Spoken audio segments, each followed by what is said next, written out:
정말 오래간만에 만나게 되어서 정말 반갑습니다. 예, 옆에 분들과 또 인사 나누는 시간 되겠습니다. 예, 반갑게 인사 나누시기 바랍니다. 지금부터 5월 정례 법회를 시작하도록 하겠습니다. 먼저 자리에서 일어나셔서 불전함께 올리도록 하겠습니다.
청정 일념을 모으기 위한 입정하시겠습니다.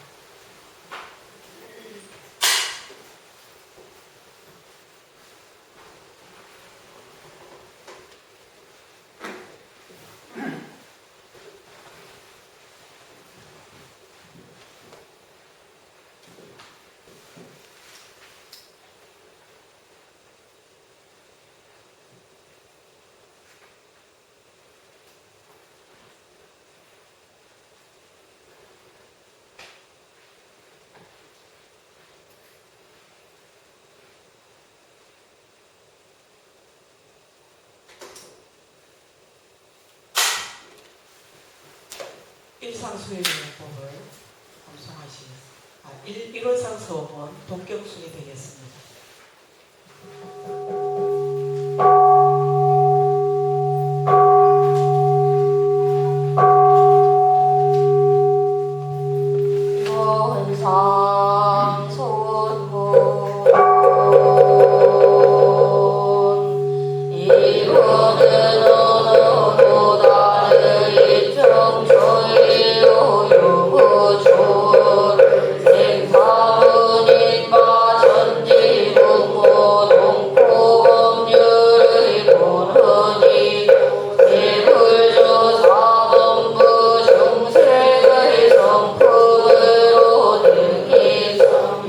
유상하고 능이성무상하여 유상으로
꽃이야 함께 부르겠습니다.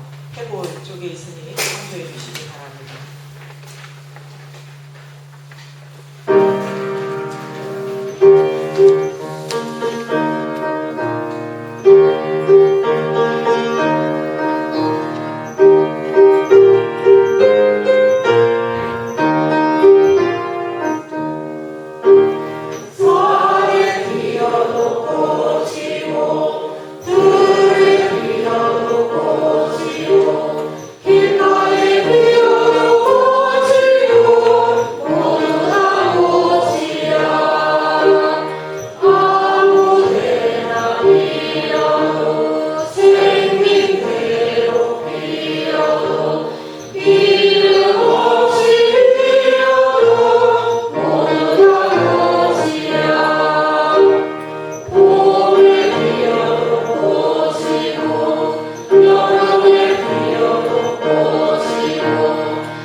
두 손 합장하시고 마음을 하나로 모아 설명기도 올리겠습니다.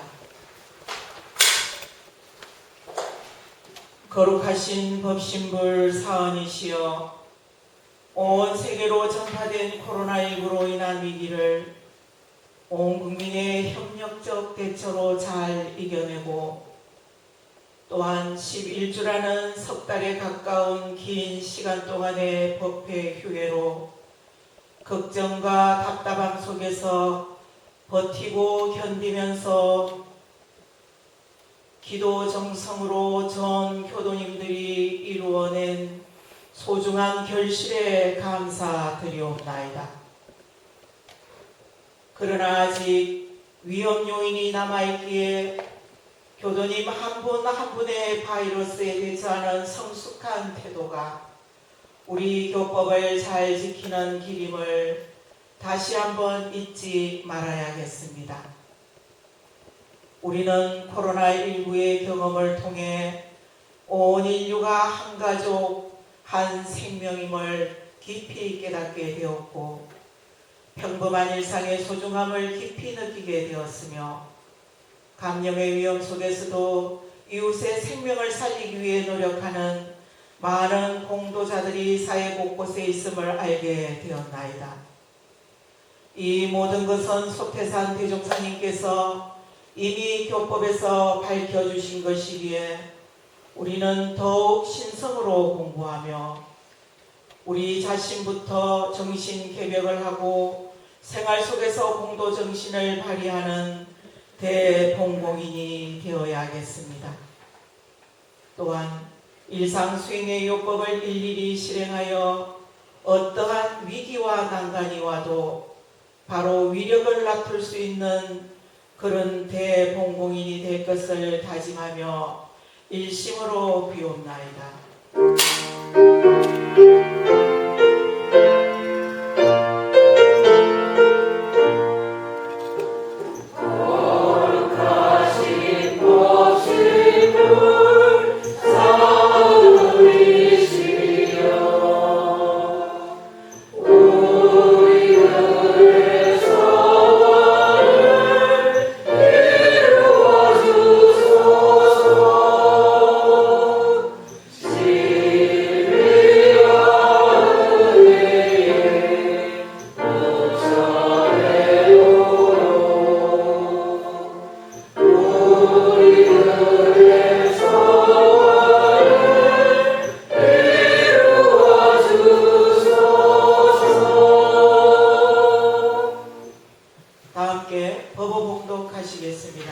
오늘 봉독할 법원은 대종경 제5 인가품 29장 말씀이 되겠습니다.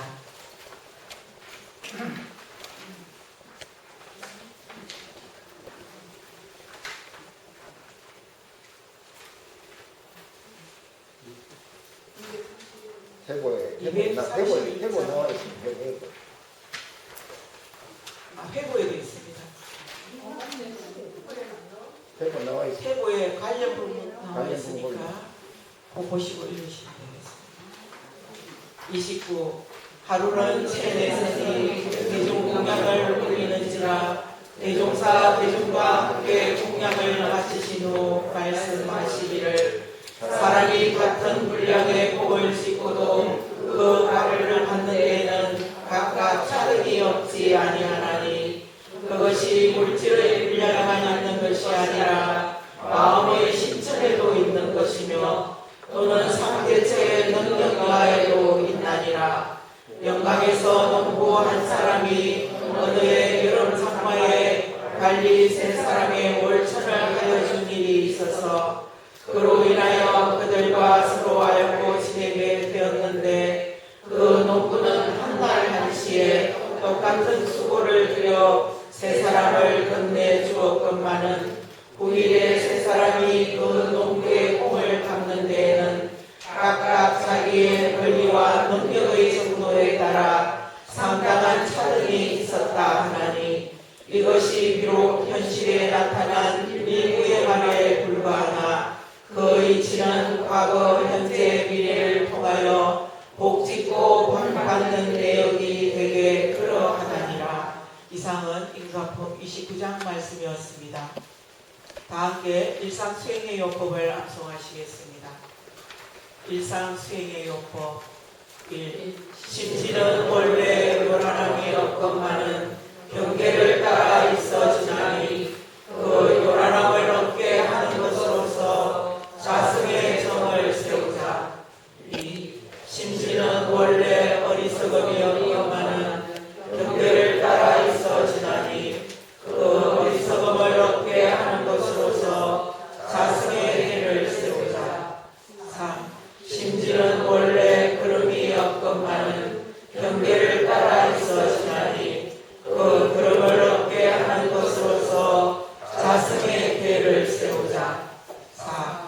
신과 hum과 의와 성으로서 불신과 탐욕과 나와를 제거하자. 5. 원망 생활을 감사 생활로 돌리자. 6. 타력 생활을 자력 생활로 돌리자.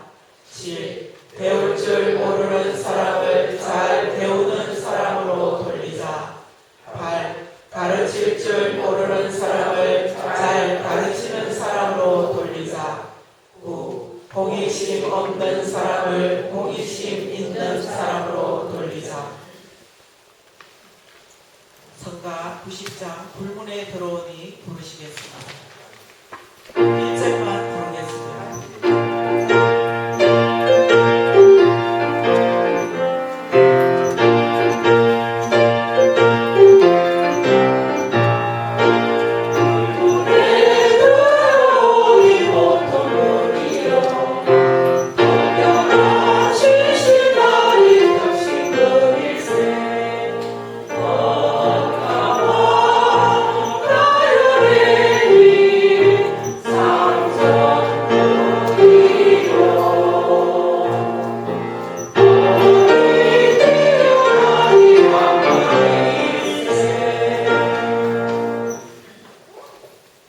고준영 교무님의 설교 말씀 받들도록 하겠습니다.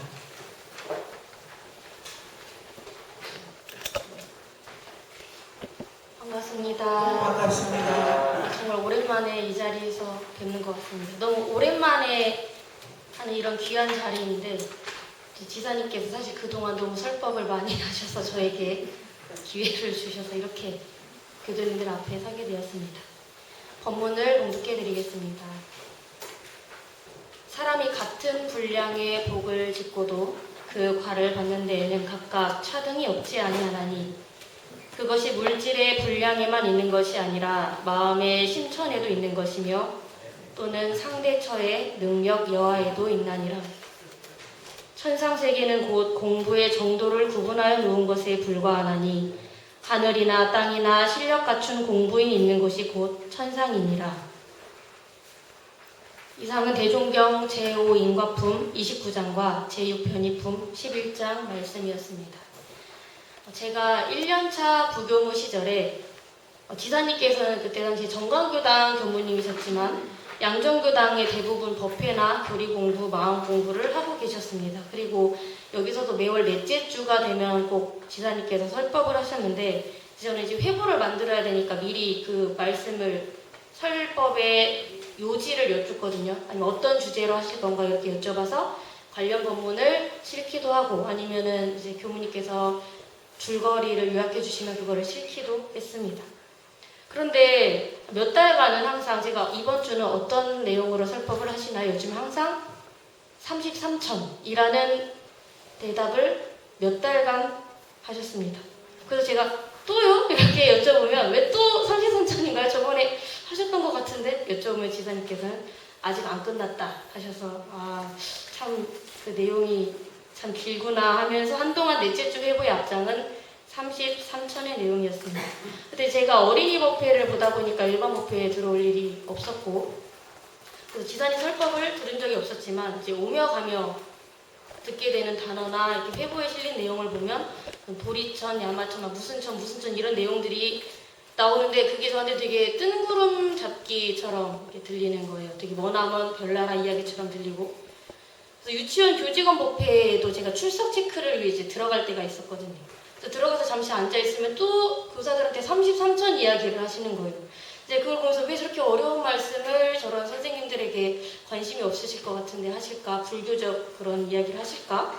의문을 갖고 있었는데 그때는 제가 토요교리 공부에도 참석을 안 했기 때문에 제대로 그 말씀을 들어본 적이 없고 항상 의문을 갖고 있었습니다. 그러다가 세월이 흘러서 어느 날 제가 토요교리 공부 시간에 참석을 했는데 지사님께서 또 그 말씀을 해주시는 거예요. 무슨 말씀을 하시다가. 근데 그때 제 감상이 뭐였냐면 33천이라는 게 뭔가 저기 천상세계 사는 그런 사람들 이야기가 아니라 사람의 어떤 정신 수준, 정신의 단계 그런 말씀이셨구나라는 작은 깨침이 있었습니다. 나중에 여쭤보니까 지사님께서 맞다, 수행 단계를 말하는 거다라고 하시면서 이게 딴 세상 이야기가 절대 아니라 현실 세계 이야기다, 철저한 현실 세상 이야기다라고 말씀을 해주셨습니다. 우리가 지금 이렇게 다 같은 법당이라는 공간 안에 앉아있지만 같은 공간에 있는 것 같지만 사실은 다 각각 다른 세상에 살고 있습니다. 이게 여기 만약에 뭐 지금 40-50명의 교도님들이 계신다면 다 한 세상 속에 존재하는 게 아니라 각각 40-50개의 세상 속에 존재하고 있는 거죠. 각자 다른 급에서. 우리가 사실 모두 다 같은 급이 아닙니다. 이렇게 말하면 꼭 드라마 속에 오만한 재벌집 어머니가 하는 대사 같지만 우리는 모두 다 급이 다릅니다. 같이 앉아있어도 누군가는 아람의 자리에서 편안하게 정말 안락하고 평안한 행복을 누리며 살고 있고 누군가는 수라 악의 세상 속에서 욕심, 욕망, 화, 분노 이런 것에 끌려서 괴로움 속에 살고 있을 수 있습니다. 물론 우리 교당에 오시는 교도님들은 그런 험한 세상에 살고 계시지는 않겠지만 제 마음을 볼 때도 그때그때 경계에 따라서 어느 때에는 정말 천상 세계에 사는 것처럼 모든 게 감사하고 모든 게 은혜롭고 모두가 너무 좋고 그럴 수 있지만 때때로 정말 지옥의 마음 상태, 악귀의 마음 상태, 수라의 마음 상태를 겪기도 합니다. 이것을 우리가 심상육도라고 하죠. 그것처럼 불교의 33촌도 저 멀리 하늘나라에 있는 게 아니라 공부 정도에 따라 나눠놓은 것이고 상상 속에 존재하는 세상이 아니라 분명 어떤 누군가의 수승한 마음 세계를 밝혀주신 내용이라는 거죠. 그래서 이런 이야기를 듣고 뭐 정말 그런 세상이 있겠어? 라고 생각을 하신다면 사실은 그거는 안타깝게도 우리가 중생이기 때문에 그런 사람들을 봐도 그런 사람인지 모르고 우리도 겪어보지 못했기 때문에 어떻게 그런 세상이 있겠어라고 생각을 하는 거죠. 저를 보니까 그렇더라고요. 내가 그런 세계에 별로 관심이 없었고 다 같은 사람이라고 봤기 때문에 그런 게 있다고 생각을 못했구나. 그리고 마치 피라미드 구조처럼 저기 천상세계 즐기는 사람은 적고 밑에 막 정말 시끄럽게 사는 중생세계의 사람들이나 이런 것들은 많기 때문에 우리가 다 그냥 같은 세계에서 사는 것처럼 보이는 거죠. 하지만 분명히 그 안에도 누군가는 천상락을 누리면서 살고 있습니다.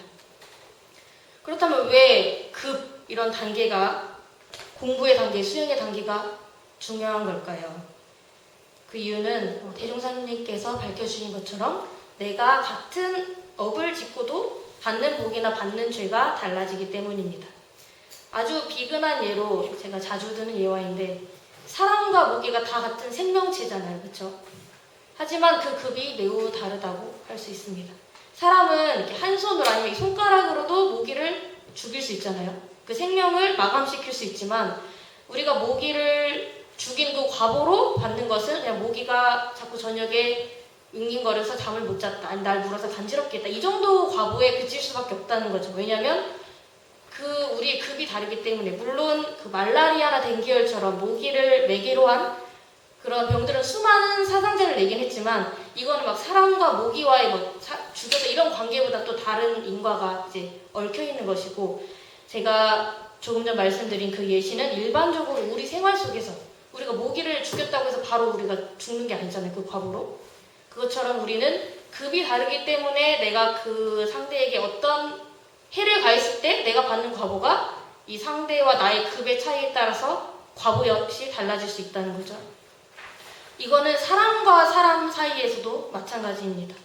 오늘 봉독하신 율법품 29장이 그런 내용인데요. 비가 와서 개울물이 불어나고 사람들이 시내를 쉽게 건너지 못하니까 이 고준영이라는 사람이 다리를 걷어올리고 그 배정길님, 장흥님, 손선생님 이 세 분을 업어서 강을 건너드렸습니다. 그러면 이 세 분은 저 고준영에게 참 감사하겠죠. 그래서 나중에 이 세 분은 감사의 뜻을 담아서 고준영이라는 사람에게 선물을 주게 됩니다. 근데 이 세 사람이 저희가 똑같은 선물을 주실까요? 당연히 아니겠죠. 그 사람의 상황이나 형편에 따라서 저에게 오는 것이 다릅니다. 어떤 분은 저에게 감사하다는 상품권을 주실 수 있고, 어떤 분은 뭐 고기나 쌀을 가져다 주실 수 있고, 직접 만든 정성스러운 반찬을 갖다 주실 수 있고, 어떤 분은 입을 싹 씻을 수도 있죠. 어떤 사람에 따라서는.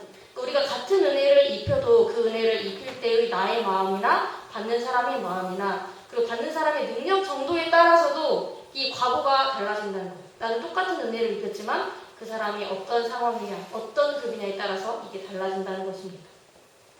좀 더 쉽게 말을 하면 제가 권사님과 법사님이 똑같이 10만 원을 드리는데 이 권사님께는 권사님께 정말 도움이 되면 좋겠어라는 막 엄청난 애정 어린 마음으로 10만 원을 드리고, 법사님께는 안 드릴 수도 없고 어쩔 수 없다고 이렇게 드린다면 똑같은 10만 원을 드리지만 이 제 마음이 다르기 때문에 이 두 분으로부터 받는 과보가 또 달라진다는 거죠. 왜냐면 이게 또 철저한 인과의 원칙이기 때문에. 반대로 제가 두 분한테 10만 원을 받았는데 이 두 분의 마음 상태나 능력에 따라서 이 같은 10만 원을 받아서 제가 갚아야 할 게 달라질 수 있죠. 만약에 어떤 분은 진짜 돈이 너무 부자라서 그냥 10만 원 그냥 뭐 버린다고 줄 수도 있고, 어떤 분은 정말 어려운 형편에 아껴서 이렇게 막 줄 수도 있잖아요. 그럼 이 10만 원의 가치가 같은 10만 원이 아니라 엄청 달라진다는 거죠. 그 가져오는 복이. 물론 우리가 삶 속으로 들어가서 보면은 이게 딱 맞는 것 같진 않아요. 왜냐하면 우리가 과거 생으로부터 무수히 많이 만나서 얽히고 설켜서 인과를 지어왔기 때문에 딱 봤을 때 딱 1대1적으로 저 사람이 10만 원 줬는데 저 사람이 급이 낮아서 이렇게 오는 거라, 이렇게 딱 우리가 단정 지을 수가 없다는 거죠. 왜냐하면 깨달은 부처가 아니고 이 3세를 관통해서 볼 수 없기 때문에. 하지만 하나하나 이 실타래를 푸는 것처럼 하나하나 빼서 내역들을 보면 결국에 이 인과를 벗어날 수가 없다는 것입니다. 전에 말씀드렸는데 좌산 선생님께서 현상이라는 것은 별것이 없다. 지금 나타난 현상이라는 것은 별것이 없다. 과거로부터 무수한 인들이 모여서 얽히고 설켜서 최종적으로 나온 그 결과물이 현상이기 때문에 현상이라는 건 별로 보잘 게 없고 사실 그 안에 들어있는 인들이 더 중요하다, 그런 말씀을 해주셨습니다. 복 짓는 것뿐만이 아니라 우리가 죄를 짓는 것도 마찬가지입니다. 만약에 민타원님이 저보다 훨씬 공부랑 수행이 깊으시고 수승하셔서 제가 민타원님이 수승하지만 제가 그걸 몰라요. 그래가지고 민타원님께 맛 좀 봐라 하고 이렇게 바위를 굴려서 막 던졌어요, 민타원님께. 그러면은 이 민타원님께서 딱 바위를 받았을 때 그 강도가 마치 좁쌀이나 무슨 조약돌 하나 맞은 것 같은 그런 타격을 받는다는 거죠. 실제로 제가 바위를 던졌는데 막 민턴이 진짜 조약돌 맞은 것처럼 아프다 이런 게 아니라 굳이 비유를 하자면 제가 그만한 그런 일을 딱 던졌을 때 이분이 훨씬 수승하다면 그거를 받는 게 훨씬 줄어든다는 거죠. 근데 반대로 이 수승하신 민터님이 저에게 아이고 중생하면서 그냥 조약돌 하나 던졌는데 그게 제가 급이 너무 낮아버리면 이게 마치 저에게 큰 바위를 맞는 것 같은 타격이 올 수 있다는 거죠. 왜냐면 이것도 철저히 인과이기 때문입니다. 그래서 우리가 공부가 깊으신 분은 함부로 욕하거나 비방하면 안 된다고 말을 하죠. 만약에 내가 그 과보를 감당할 수 있다. 그러면은 하셔도 되는데 내가 감당을 못할 일이라면은 안 하시는 게 낫습니다. 유명한 예화가 있죠. 대종사님께서 만덕산에 계실 때 그때 이제 초창기에 최도화 선지님이 대종사님께 막 정말 빠져가지고 그 산제당에 바치는 그 곡물을 막 대종사님 못 드시고 계시니까 막 갖다 준 거예요. 그러니까 이 산제당 관리하던 무당 임실댁이 막 욕을 막 퍼붓는 거죠. 저기 지금 저 신성한 재물을 지금 누굴 갖다 주느냐고 하면서 대종사님을 엄청 욕을 했대요. 근데 갑자기 턱이 탁 빠지면서 눈이 돌아가고 입에 거품을 흘리면서 쓰러졌다는 거죠. 그래서 최도화 선생님이 너무 놀라가지고 대종사님께 제발 좀 임실댁 좀 살려주라고 하니까 대종사님이 이렇게 턱을 탁 만지니까 턱은 돌아왔는데 아니다. 이 정신은 돌아왔는데 턱은 평생 삐뚤어진 채로 사셨다고 하죠. 이거는 오프 더 레코드처럼 전해지는 얘기인데 대종사님께서 턱을 만지면서 그러니까 이 간수를 자리하지 뭐 그렇게 얘기를 하셨다고 합니다. 우리가 이렇게 어른께 함부로 한마디를 해도 이게 나보다 훨씬 급이 높으신 어른이기 때문에 이에 대한 과보는 우리가 이제 감히 감당할 수가 없는 지경일 수도 있습니다. 또 이렇게 급이 다르기 때문에 누군가에게는 엄청 큰 고통인 과보라도 어떤 분에게는 이게 흔연스러운 일로 넘어갈 수도 있습니다. 이거는 나의 어떤 공부 정도나 수행의 급에 따라 이렇게 다르다는 건데요. 교도님들은 어떠신지 모르겠지만 저는 정말 그런 욕심이 있습니다. 누군가에게 저에게 만약에 해코지를 하려고 한다. 고준영 미워하고 해코지를 하려고 한다면 제가 그 사람보다 급이 월등히 높아가지고 아무리 저를 해코지해도 별로 타격을 안 받고 싶고요. 만약에 누군가 나를 미워하고 헐뜯고 비방한다면 진리께서 알아서 그 사람을 혼내주는 그런 사람이 되고 싶은 욕심이 있습니다. 그런 얘기가 있죠. 만약에 저 사람이 나에게 너무 스트레스예요. 만약에 시타원 김조원님이 저에게 자꾸 막 하는 것마다 왠지 믿고 왠지 막 마음에 안 들고 이런다면은 그 사람이랑 급이 비슷해서 그렇대요. 만약에 이분이 저보다 확 높아버리거나 확 낮아버리면 별로 신경 쓸 그게 없는데 오히려 비슷한 그 나보다 약간 높거나 약간 낮기 때문에 그 사람이 미워 보이거나 싫어 보일 수 있다는 것입니다. 그렇기 때문에 그거에서 벗어나려면은 내가 월등히 확 높아져 버리면 된다는 거죠. 공부를 해서. 그리고 좀 못된 마음인데 저는 또 아까 말씀드린 것처럼 알아서 저는 그 사람을 미워하지 않지만 만약에 춘타님이 저를 미워하고 막 헐뜯었을 때 진리께서 알아서 그 사람에게 과보를 내리고 그런 마음이 있어요. 그래서 저는 공부를 더 열심히 하고 싶은 마음이 있습니다. 그리고 또 내가 만약에 어떤 걸 원하고 싶다. 원이 있다면 진리가 그걸 알아서 쫙 열어주는 그런 사람이고 싶습니다. 그리고 또 걸음걸음이 복을 지었으면 좋겠고 영원한 세상에 한없이 진급해가면서 정말 복과 지혜가 가득하기를 바랍니다. 또 언제 어느 생에라도 나를 항상 도와주는 좋은 인연이 있고 함께 진급해가는 또 좋은 인연이 있길 바라고 언제나 높은 인품과 풍성한 복락 속에서 살아가고 싶습니다. 교도님들께서도 그러시지 않으신가요? 네. 별로 그러신가? 사모님만 그러신가 보네. 다른 분들은 그냥 그러신가 보군요. 그래서 저희는 더 열심히 진급을 해나가야 한다는 거죠. 정말 이렇게 찌그락빠그락하면서 살고 싶지 않은 거예요. 정말 제 마음을 봐도 너무 마음이 좁아서 사소한 일에도 감정이 나고 계속 자꾸 머리를 굴리면서 재게되고 근데 그런 게 너무 괴롭잖아요. 살면서 이걸 확 뛰어넘어 버리면 아이고 중생이구나 이러고 그냥 웃으면서 넘어가면 얼마나 속이 시원합니까? 그래서 빨리 우리가 서 있는 계단에서 서둘러 위로 올라가야 합니다. 그럼 어떻게 해야 우리가 이 계단에서 위로 올라갈 것이냐 하면은 제가 3가지로 간단하게 강령을 잡아보았습니다. 첫째는 자신의 현 주소를 알자. 우리가 엄청 넓은 공원을 가거나 등산을 가다가 이제 길을 잘 모를 때는 어떻게 하면 될까요? 큰 지도를 찾죠. 보통 공원이나 등산의 중간중간에 지도가 있잖아요. 그럼 지도를 딱 봤을 때 가장 먼저 확인하는 곳이 있죠. 맞습니다. 현위치죠. 이 내비게이션을 켜도 얘가 알아서 현위치를 먼저 잡죠. 만약에 현위치를 잘못 잡으면 진짜 길 안내를 못해요. 한 번은 제가 지도에서 뭐를 찾으려고 하는데 현위치를 서울로 잡고 있어서 얘가 지금 서울에 간 적도 없는데 그러면 이제 길을 찾을 수가 없죠. 왜냐면 여기 당장 시민공원을 가려고 해도 서울에서 여기까지 가려고 하면 몇 시간이 걸리기 때문에 우리 공부도 마찬가지로 이 부처님이나 성불제중 그리고 영원한 복락과 지혜라는 목표를 잡고 갈 때 반드시 나의 현위치를 파악을 해야 합니다. 만약에 우리가 진리를 향한 부처를 향한 아니면 교수님들께서 염원하신 어떤 이상향을 찾아가는 그런 계단을 올라가고 있다 할 때 나의 지금 위치는 어느 정도일까? 우리가 지금 계단 올라가는 중인지 또 내려가는 중인지 아니면 한 곳에서 계속 만족하면서 그냥 정치하고 있는 중인지 난 이 정도면 너무 훌륭해라고 하면서 계속 그 자리에서 머물 수도 있겠죠. 법타원 김희연 동사님께서는 늘 자신의 현주소를 알아야 한다라고 학생들에게 많이 강조를 하셨습니다. 이런 현주소를 알기 위해서 대종사님께서는 법의 등급을 내주셨고 또 우리가 직접 우리의 나의 마음 등급을 알 수 있도록 일기법을 제정해 주셔서 우리가 상실일기, 정기일기 기재를 통해서 내가 지금 이 정도로 공부를 하고 있구나라는 걸 눈으로 볼 수 있게 됐습니다.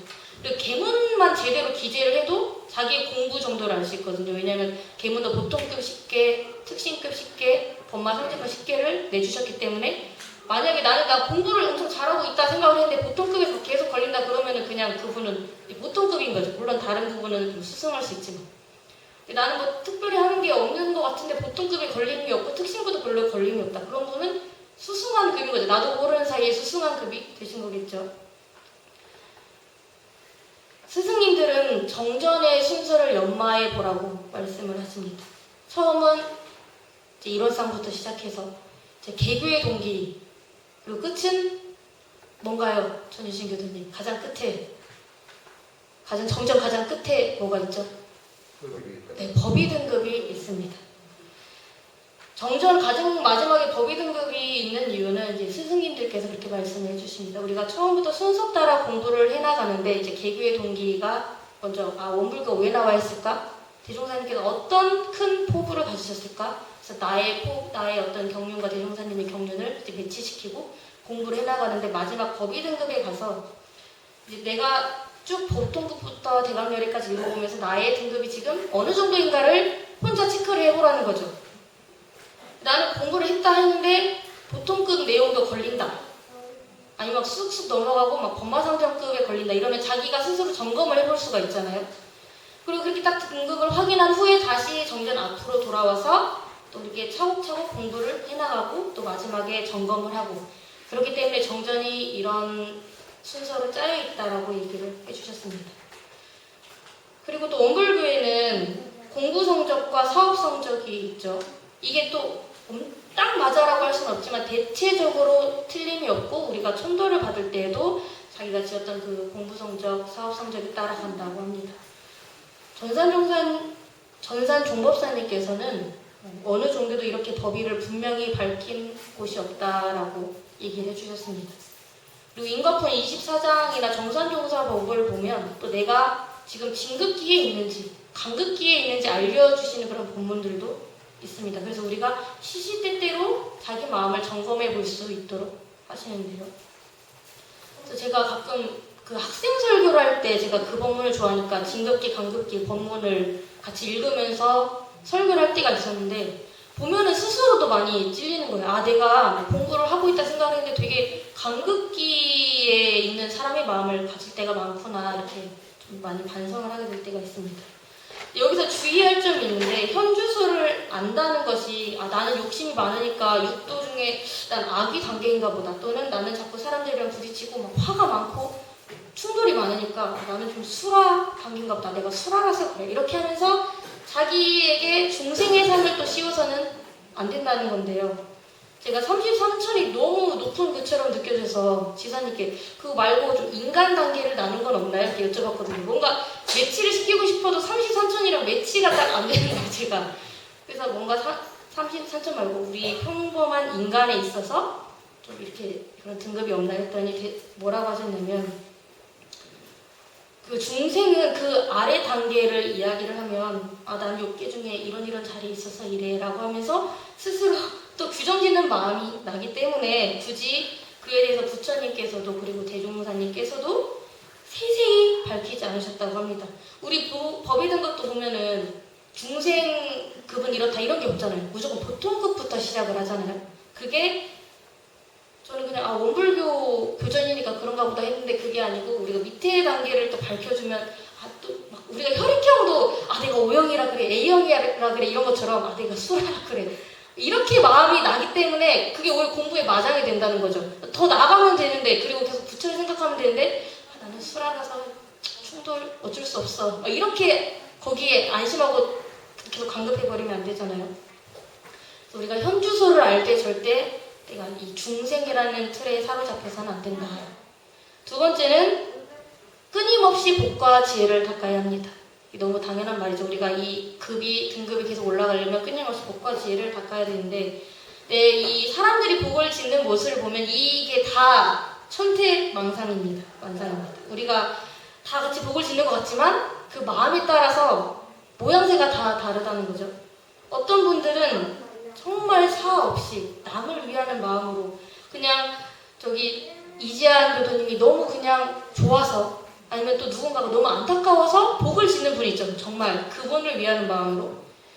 그리고 어떤 분은 이걸 하면 더 큰 복이 오겠지라는 마음으로 복을 짓는 경우가 있습니다. 많은 경우에 그런 것 같고 제 안에도 좀 그런 마음이 있거든요. 근데 이 두 가지가 또 적절히 섞여 있는 경우가 있죠. 그분을 위하는 마음도 있지만 또 복을 지어야 복이 온다는 걸 알기 때문에 이게 적절히 섞여 있는 경우도 있습니다. 그리고 어떤 경우에 나는 별로 복을 지을 생각도 없고 복을 짓고 싶지도 않고 복에 대해 생각도 안 했는데 주위 환경에 의해서 어찌어찌 하다 보니까 자꾸 복을 짓게 되는 그런 상황도 있습니다. 어떤 마음으로 복을 짓느냐에 따라서 이 돌아오는 과보에는 당연히 차등이 있겠지만 중요한 건 어쨌든 복을 짓는다 이거죠. 또 복도 지사님도 많이 하시는 말씀인데 지어본 사람이 짓지 안 지어본 사람에게는 참 어려운 일인 것 같습니다. 이 복이 있는 사람은 자이든 타이든 간에 항상 복을 지을 기회가 계속 만들어지고 복이 없는 사람은 복을 지을 기회가 안 오기도 하지만 또 기회가 오면 기회인지 모르고 넘어가 버리게 되는 것 같아요. 제가 웬만하면 그런 생각은 잘 안 하는데 예전에 어떤 사람의 언행을 보면서 저 사람은 정말 복이 굴러 들어와도 발로 차겠다. 본인이 그런 줄도 모르고 발로 차겠구나라는 생각이 되게 강하게 들었던 적이 있습니다. 근데 본인은 모르겠죠. 왜 나는 자꾸 자기에게 안 좋은 일이 일어나고 안 좋은 인연이 모이는지 모르겠죠. 근데 옆 사람이 보니까 저 사람은 저렇기 때문에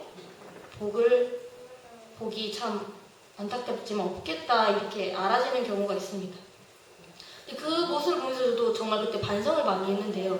나에게 또 그런 모습이 없는가? 나도 복을 너무 받고 싶지만 복이 막 굴러 들어올 땐 발로 차던지 복을 지을 기회가 오면은 그거에 대해서 그냥 굳이 지으려고 하지 않진 않았는가. 우리가 복 짓는 방법은 정말 쉽잖아요. 굳이 안 알려드려도 다 아시잖아요. 근데 막상 실천하려고 하면 막 속이 터질 것 같을 때가 있죠. 내가 무죄 칠시라 내가 돈이 없어도 잘 웃어주고 잘 화합하는 것만으로도 복이 된다는 거 알지만 내가 안 좋아하는 사람, 불편한 사람에게 잘해주는 게 얼마나 어려운 일이에요. 그리고 내가 안 좋아하는 사람에게 뭐 하나 주는 게 얼마나 속이 터지는 일이에요. 정말 수행을 하게 되잖아요, 그 속에서. 그리고 또 지혜를 닦아야 되는데요. 지혜가 있으면 복을 지어도 더 큰 복을 짓게 됩니다. 지혜가 부족하니까 복을 지을 자리에서도 복이 아니라 죄를 짓게 될 때도 있는 것 같습니다. 또 지혜가 있으면 타인을 이해하게 되기 때문에 그 사람이 아무리 나를 화나게 만들어도 그 사람의 속성, 본질을 이해하기 때문에 화가 나지 않고 혹시 그 사람이 나를 미워하더라도 나는 그 사람을 흔연스럽게 대하기 때문에 또 그 속에서 복이 나오게 됩니다. 제가 보니까 어떤 분이 어떤 어른에 대해서 어떤 일부분의 모습을 보고 오해를 했어요. 그래서 막 욕을 하고 묘하게 막 꼬집어내면서 무안을 주고 이런 모습을 보고 옆에서 보면 제가 막 분통이 터지는 거예요. 아니 뭘 한다고 그렇게 막 무례하게 사람이 굴지? 했는데 또 이 어른님의 생각은 뭐냐면 그 사람은 어리석어서 그렇다. 착한 사람이다. 그럼 제가 전혀 안 착한 것 같은데 제 눈으로 봤을 때. 근데 사람의 본질을 이해하고 그 사람의 속성을 알면 아, 그 사람은 그냥 어리석어서 그럴 뿐이지 자기 소신에 충실한 사람이라는 걸 알면 그냥 그 미운 마음이 안 생기는 거죠. 우리가 애기가 아무리 막 못된 짓을 해도 그냥 귀여운 것처럼 그래서 지혜가 있으면 남도 함부로 미워하지 않고 또 죄를 지을 상황에서 죄를 짓지 않고 복을 짓는구나 싶습니다. 지혜가 있는 사람은 죄를 함부로 짓지 않죠. 또 어리석으면 이게 죄인지 뭔지도 모르고 또 사람을 보는 눈이 없어서 이 못난 사람이 되게 잘나 보여서 같이 손을 잡고 사이좋게 강급의 길을 가기도 합니다. 그래서 지혜가 있어야 계속 복을 지을 수도 있고 복을 짓는 속에서 또 참 지혜가 나오기도 합니다. 왜냐면 복을 짓는다는 것도 아까 말씀드린 것처럼 수행이잖아요. 수행. 지사님 예전에 제가 되게 이 마음이 좁은 것 같아서 어떻게 해야 마음이 넓어질 수 있나요? 했는데 그 중에 가장 쉬운 방법이 자꾸 뭐를 주는 거라고 하셨거든요. 맞지요? 갑자기 헷갈렸어. 그러니까 공부를 하면 되고 많이 고통을 겪으면 되는데 계속 그거 말고 쉬운 방법은 계속 뭐를 주는 거라고 합니다. 복을 짓다 보면은 거기서 마음이 넓어진다고 하는데 그 속에서 지혜도 열리게 됩니다. 우리가 복도 짓지 않고 지혜도 닦지 않으면서 항상 행복하길 바라고 계속 내가 사람 세세생생 받기를 바라는 것은 마치 내가 고당에 한 번도 출석을 안 해놓고 연말에 출석상을 받기를 바라는 것보다 더 말도 안 되는 일입니다. 이 나의 등급을 올리는 세 번째 방법은 좋은 인연 맺기에 힘쓰는 것입니다. 우리가 나를 진급으로 이끌어주실 스승님과 도반님을 반드시 찾아야 되는데요. 예전에 어디선가 사람 욕심은 부려야 한다라는 말을 들은 적이 있습니다. 지사님께서도 저희 3명을 앉혀놓고 항상 하시는 말씀이 좋은 인연을 만나라. 좋은 인연 속에 너를 얹어라. 좋은 인연에 욕심 부려라. 어떻게든 그런 인연이 만나면 매달려라. 라고 얘기를 자주 해주십니다. 우리가 지금 우리 현주소를 알려고 할 때나 복과 지혜를 쌓으려고 할 때도 항상 스승님의 감정이나 좋은 도반의 그런 옆에서 봐주고 같이 공부해 나가는 게 필요한데요. 내가 나는 현주소는 이거야 라고 했을 때 이게 객관적으로 맞냐 하면은 그러기가 어렵다는 거죠. 우리가 확 끼치지 않는 이상 내 자신을 스스로 보기가 사실 어렵잖아요. 그래서 항상 위에 지도인의 감정이 있어야 한다는 거죠. 그리고 또 좋은 도반이나 좋은 인연 속에 있으면 항상 그 인연 속에서 계속 나를 진급의 길로 이끌어주기 때문에 복과 해를 닦을 수밖에 없는 환경을 만들어줍니다. 전에도 말씀드렸지만 저희 도반 중에 한 명은 제가 뭔가 불평을 꺼내려고 하면 준영 교무님 그 얘기는 그만합시다 이렇게 딱 끊어요. 그럼 제가 아이고 좀 부끄러우면서도 내가 또 그랬구나. 그래서 그 도반에게 참 감사하더라고요. 물론 서운할 때도 있죠. 왜 내가 이렇게 속상한데 말을 안 들어줘 할 때도 있지만 그렇게 딱 끊어줌으로써 제가 역시 이 도반은 정말 내가 평생 사귀고 싶은 도반이다 이런 생각이 들게 됩니다. 예전에 제가 대학원대학교 수학 시절에 정정 공부 모임을 하는데 지도해주신 교무님께서 보조 스님은 혼자 자력적으로 공부하는 것이 어렵다는 걸 알았기에 결사를 만드셨다라는 말씀을 해주셨습니다. 이 결사는 불교에서 뜻을 같이 하는 스님들이 함께 모여서 수행하는 것을 말하는데요. 보조 스님의 정의 결사가 유명합니다. 이 결사를 만들면요.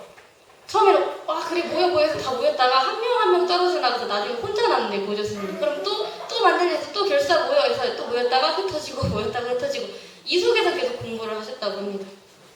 제가 그 얘기를 듣고 너무 위로가 되는 거예요. 사람 사는 거 다 똑같구나 하면서 나도 그러면 나중에 준영 결사를 만들어야겠다. 나는 혼자 별로 독하게 공부할 스타일이 아니니까 결사를 만들어야지 라고 생각을 했는데 마침 지사님께서 최근에 똑같은 말씀을 해주시는 거예요. 보조 스님이 혼자 공부가 안 돼서 결사를 만드셨다. 그래서 제가 저도 나중에 결사를 만들려고 합니다 했더니 지사님께서 말만 하지 말고 지금 만들어라 이렇게 얘기를 하시더라고요.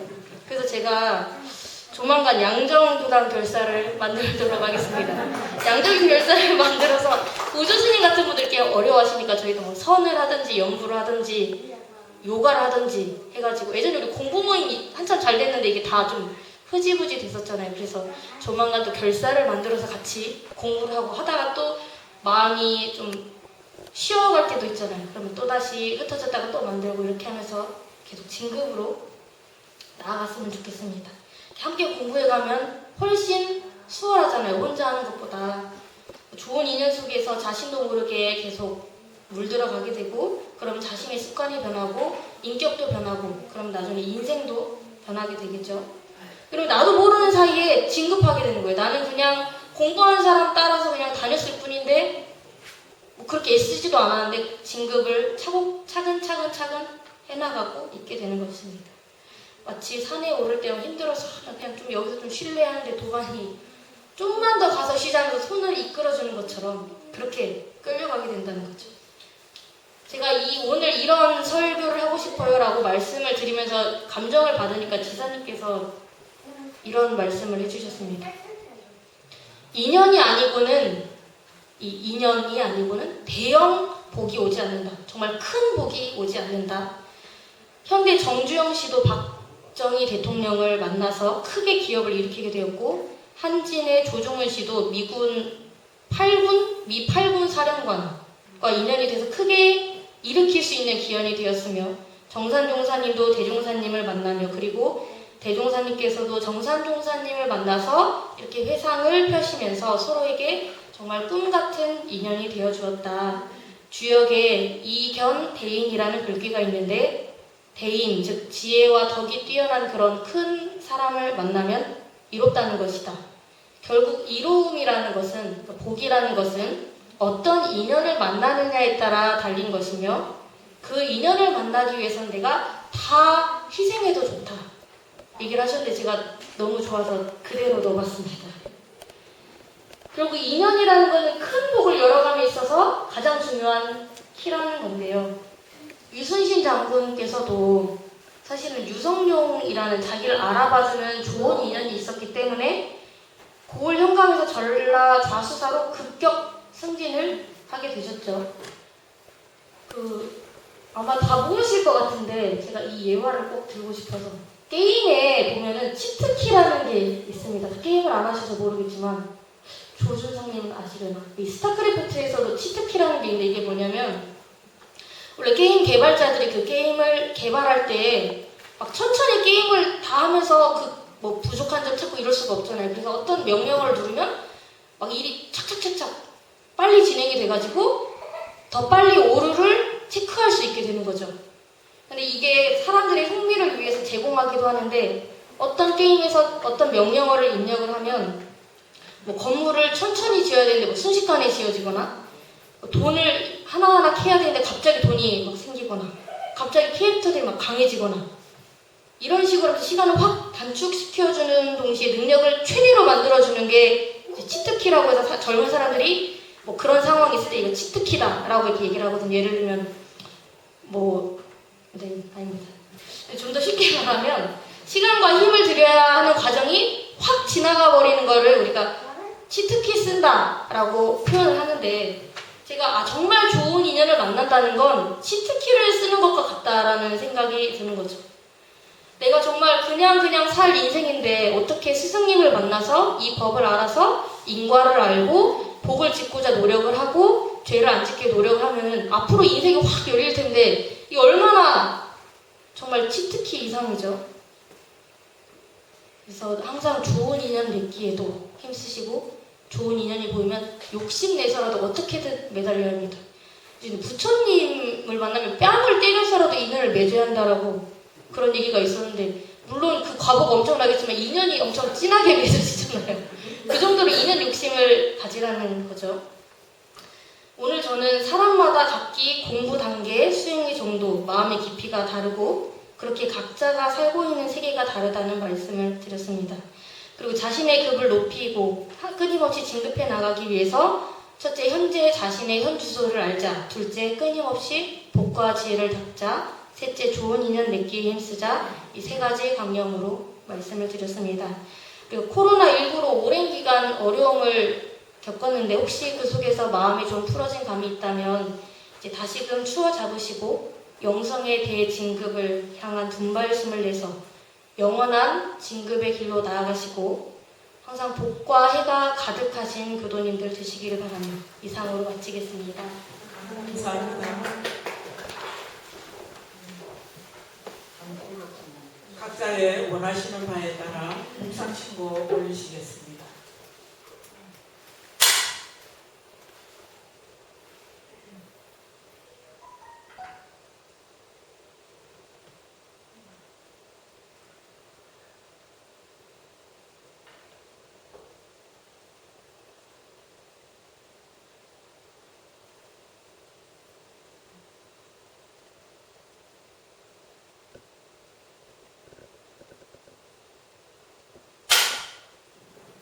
공고 수리되겠습니다. 양전 회고를 참조해 주시기 바랍니다.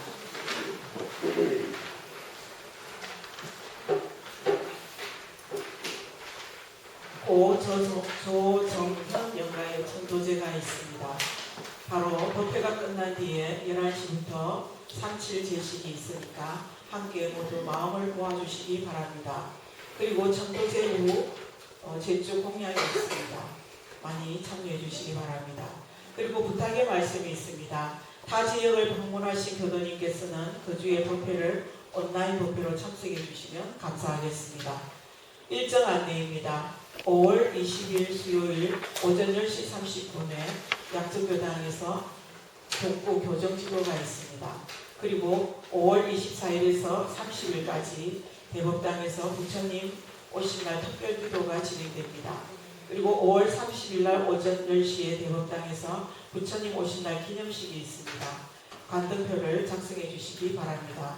그리고 6월 13일에서 14일 1박 2일간 대대 청소년 훈련을 해서 교도 정기 훈련이 있습니다. 단장님께서는 명단을 파악하시고 교무님께 알려주시기 바랍니다. 그리고 원데이 원불교 문화가 있는 날이 행사가 있습니다. 제목은 부산원각 아카데미 강의입니다. 이 관련해서는 경사님께서 더욱 자세한 말씀 제 끝나고 하시겠다고 합니다. 예. 기간은 5월 11일에서 11월 30일 매주 월요일에 있습니다. 시간은 저녁 7시에서 9시입니다. 장소는 원불교 하단교당 3층 대각전에 있습니다. 주체는 원불교 부산 시민성방이고 내용은 읽어주시기 바랍니다. 그리고 출고 반면입니다. 허진아 교무님께서는 5월 6일에서 12일간 부교무 훈련에 참석하고 계십니다. 하나 제가 중요한 공지를 빠뜨렸습니다. 대각기 규절에 이제 선물을 준비했었는데 저희가 좀 행사가 많이 축소돼서 오늘 이제 법회를 재개하면 드리려고 뒤에 준비를 해놨습니다. 소화번과 구충제와 수제 1000 마스크인데요. 한 분당 하나씩 가져가시면 됩니다. 소화번은 교당에서 드리는 것이고 구충제는 광산 조수영 교도님께서 봉양해 주셨습니다. 그리고 수제 1000 마스크는 희망단의 정수연 교도님께서 해주셨는데요. 수량이 넉넉지 않기 때문에 먼저 선착순으로 가져가시면 되고 희망단 분들 중에 지난번에 가져가신 분들은 그 밑에 따로 그걸 뺀 선물이 있으니까 그걸 가져가 주시면 감사하겠습니다. 그리고 오늘 공양은 조수영 문양원 교도님께서 김밥을 공양해 주셨고 떡은 김상생화 조령 이름으로 민홍전 교도님께서 김상생화 조령 이름으로 해주셨습니다. 여기서 드시고 가셔도 되고요. 들고 가셔도 됩니다. 제가 회고에 빠뜨려서 공지 말씀드립니다. 이상으로서 원기 105년 5월 정례 법회를 마치도록 하겠습니다.